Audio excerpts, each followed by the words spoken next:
বিসমিল্লাহির রহমানির রহিম। সম্মানিত দেশবাসী, আসসালামু আলাইকুম। আমাকে যারা চেনেন তারা জানেন আমি আওয়ামী লীগ করি। আমার বড় পরিচয়, আমি মুজিব সৈনিক। আমি আওয়ামী লীগের গর্বিত কর্মী। বাংলাদেশের সৃষ্টির সঙ্গে এই দলটি ওতপ্রোতভাবে জড়িত। বাঙালির যা কিছু অর্জন, যত মহৎ অর্জন, সকল মহৎ অর্জনের সঙ্গে এই দলটি ওতপ্রোতভাবে জড়িত। এই দলটি গত ৭৫ বছর ধরে বাংলাদেশের মানুষের অধিকার প্রতিষ্ঠার জন্য এবং রাষ্ট্রীয় দায়িত্ব পালনকালে বাংলাদেশের মানুষের কল্যাণের জন্য, বাংলাদেশের মানুষের অধিকার প্রতিষ্ঠার জন্য কাজ করে গেছেন। অজস্র ভালো কাজ আওয়ামী লীগের হাত দিয়ে বাংলাদেশে সম্পাদিত হয়েছে। এই সময়ের মধ্যে আমরা অনেক ভুলও করেছি।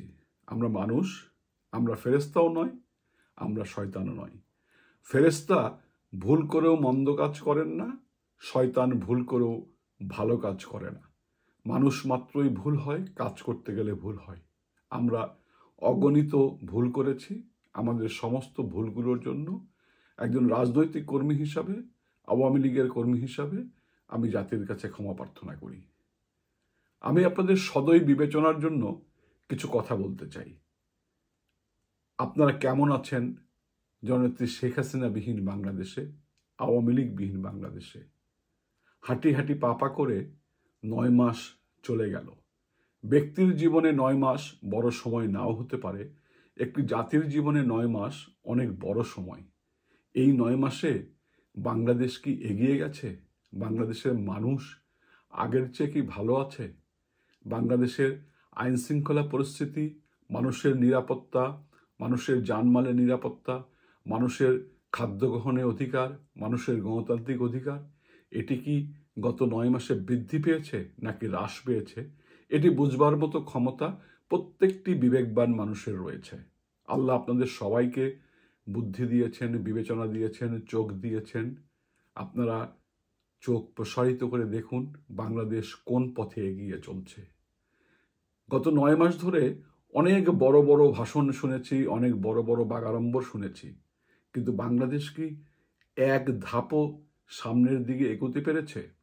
9 মাস ধরে বাংলাদেশের অর্থনীতি কি সঠিক গতিপথ নিয়ে পথ চলছে? আমরা অনেক বড় বড় কথা শুনেছি যে অমুক ব্যক্তি বা অমুক গোষ্ঠী রাষ্ট্রীয় ক্ষমতায় আসলে তাদের ইন্টারন্যাশনাল কানেকশন দিয়ে, তাদের বিশ্বব্যাপী পজিটিভ ইমেজ দিয়ে বাংলাদেশে বিনিয়োগের বন্যা বইয়ে দেবেন। বাংলাদেশ হবে উৎপাদনের হাব। কই? 1 টাকাও তো বিদেশি বিনিয়োগ আসেনি। বিদেশি বিনিয়োগ নয়, দেশি বিনিয়োগ কি গত 9 মাসে হয়েছে? এমনকি যে সমস্ত শিল্প প্রতিষ্ঠান বাংলাদেশে বিদ্যমান রয়েছে, মালিকের শ্রম, ঘাম, মেধা, বিনিয়োগ আর শ্রমিকের হাড়ভাঙ্গা পরিশ্রম, বিন্দু বিন্দু ঘামের মাধ্যমে বাংলাদেশে যে উৎপাদন হয়, বাংলাদেশ যে রপ্তানিতে অনেক দূর এগিয়ে গেছে, বাংলাদেশে অনেক আমদানি বিকল্প শিল্প প্রতিষ্ঠান তৈরি হয়েছে। সেই শিল্প প্রতিষ্ঠানগুলো কি এখন সঠিকভাবে চলছে? সেই শিল্প প্রতিষ্ঠানগুলোর যে উৎপাদন ক্ষমতা, গত 9 মাসে সেই উৎপাদন ক্ষমতা বৃদ্ধি পেয়েছে না উৎপাদন ক্ষমতা আরও অনেক বেশি কমে এসেছে? এটি কি আপনারা খোঁজ রাখেন? কি পরিমাণ শ্রমিক বিদ্যমান শিল্প প্রতিষ্ঠানগুলো থেকে ছাঁটাই হয়েছে, কি পরিমাণ কর্মকর্তা ছাঁটাই হয়েছে, এটি কি আপনারা খবর রাখেন? ইতিমধ্যে বিশ্ব ব্যাংকের মতো প্রতিষ্ঠানও বলতে বাধ্য হয়েছে গত 9 মাসে বাংলাদেশে 28 লক্ষ মানুষ নতুন করে দারিদ্র্য সীমার নিচে নেমে গেছে। জননেত্রী শেখ হাসিনার আমলে যে বাংলাদেশ দারিদ্র্য বিমোচনের বিশ্ব রোল মডেল ছিল, সেই বাংলাদেশে জগৎবিখ্যাত ব্যক্তিদের হাত ধরে এখন দারিদ্র্য সীমার নিচে বিশ্ব ব্যাংকের মতে 28 লক্ষ মানুষ নেমে গেছে। আর প্রকৃত হিসাব আরও অনেক বেশি। মানুষের ক্রয় ক্ষমতা কি বেড়েছে না কমেছে? প্রান্তিক ব্যবসায়ীদের কি অবস্থা? শ্রমিকের কি অবস্থা? কৃষকের কি অবস্থা? এটি কি আপনারা দয়া করে বিবেচনা করে দেখবেন?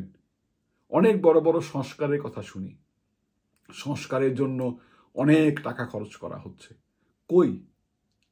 শ্রমিকের কল্যাণে সংস্কারের কোনো কথা কি আপনারা শুনেছেন? কৃষকের কল্যাণে সংস্কারের কোনো কথা আপনারা শুনেছেন? সাধারণ জনগণের চিকিৎসা সেবা মান বৃদ্ধির জন্য সংস্কারের কথা আপনারা শুনেছেন। সাধারণ জনগণের অফিস আদালতে থানায় হয়রানির কথা আপনারা শুনেছেন।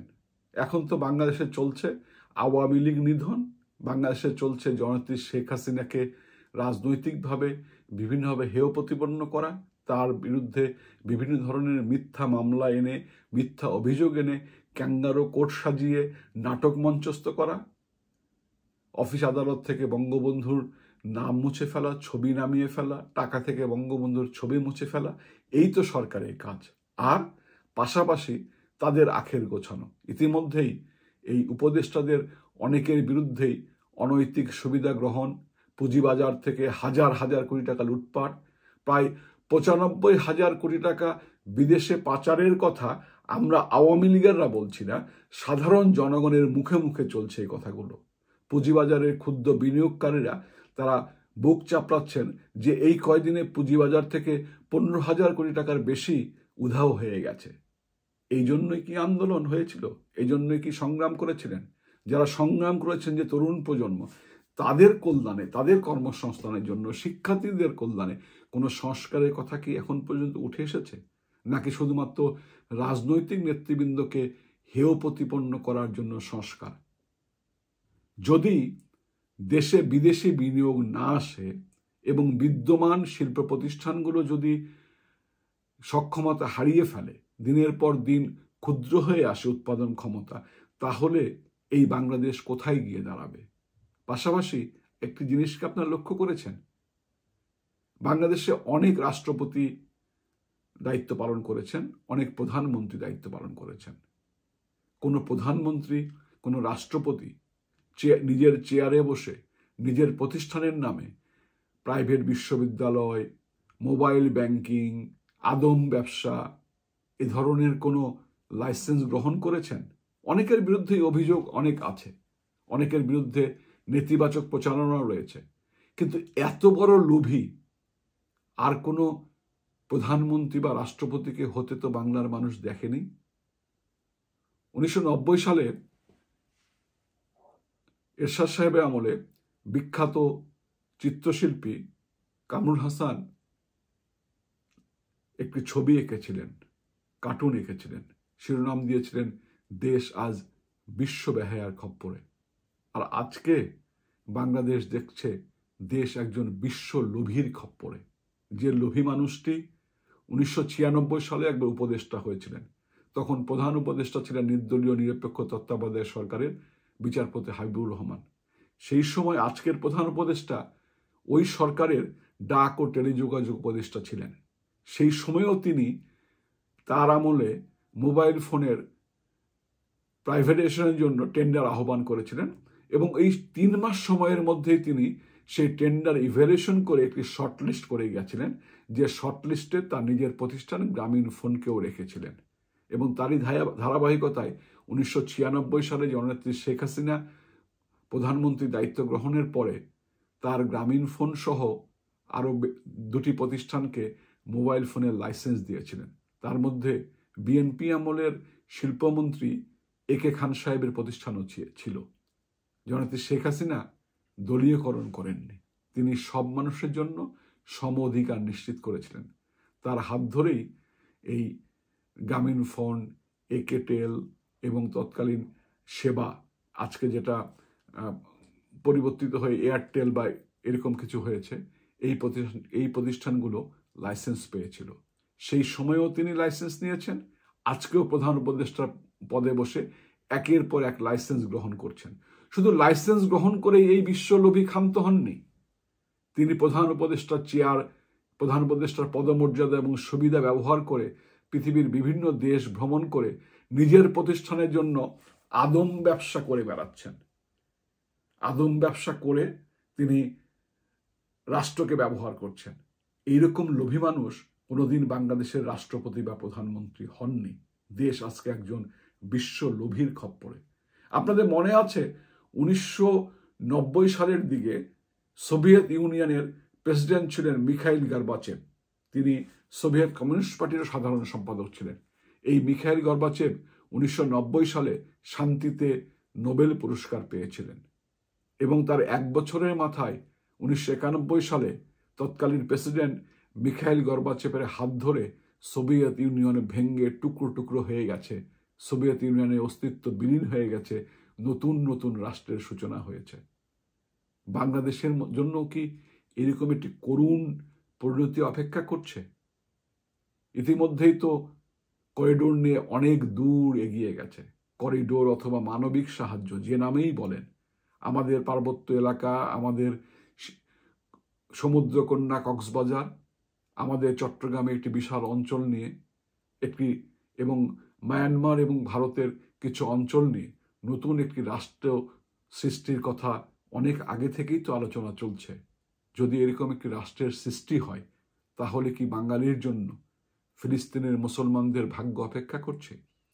গাজা উপত্যকার মতো বাংলাদেশও কি মৃত্যুপুরীতে পরিণত হবে? এই কি বাঙালির জীবনে জন্য করুণ পরিণতি হতে পারে? একবার কি ভেবে দেখবেন প্রিয় দেশবাসী? অনেক লম্বা কথা, বড় ভাষণ আমরা শুনি, অনেক ইভেন্ট আমরা দেখি, রাষ্ট্রের টাকা খরচ করে ইভেন্টের পর ইভেন্ট চলছে, কিন্তু মানুষের কল্যাণে কোনো কাজ কি হচ্ছে? মানুষের বাঁচার জন্য, মাথা উঁচু করে দাঁড়াবার জন্য, বাংলাদেশকে বিশ্ব দরবারে আরও উন্নত করবার জন্য কোনো কাজ কি গত 9 মাসে হয়েছে? নাকি আওয়ামী লীগ নিধনই একমাত্র এবং প্রধান এজেন্ডা?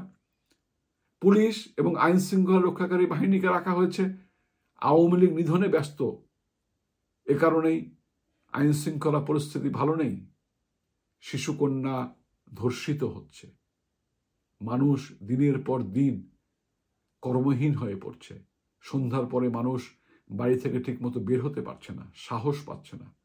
এই দিনের জন্য তো আপনারা আন্দোলন করেননি, এই দিনের জন্য তো বাঙালি কোনো স্বপ্ন দেখেনি। বাঙালি তো স্বপ্ন দেখেছে একটি সুখী, সমৃদ্ধশালী, সুন্দর বাংলাদেশের। সেই বাংলাদেশ কি সঠিক পথে এগুচ্ছে? আমি আপনাদের বিবেকের কাছে এই প্রশ্নটি রেখে যাই। আল্লাহ আমাদের সকলের উপর রহমত বর্ষণ করুন, আল্লাহ বাংলাদেশের উপর বিশেষ রহমত বর্ষণ করুন। জয় বাংলা, জয় বঙ্গবন্ধু।